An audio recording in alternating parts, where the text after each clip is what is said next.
Paalala lang po, huwag tayong aabuso sa kapangyarihan mga taga-KOJC. Huwag tayong mag-aapi pag tayo naman ay nasa ibabaw. At higit sa lahat, huwag niyong aangkinin ang hindi sa inyo. Huwag niyong papasukin ang hindi niyo bahay. Huwag niyong kukunin ang hindi sa inyo at huwag kayong maninigarilyo kung saan-saan. Ito po ay para sa mga taga-KOJC lamang.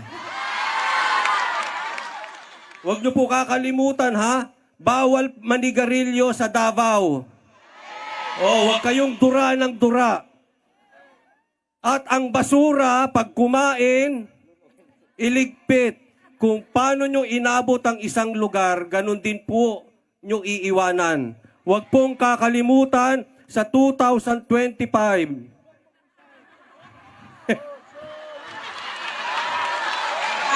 I love you, Pastor.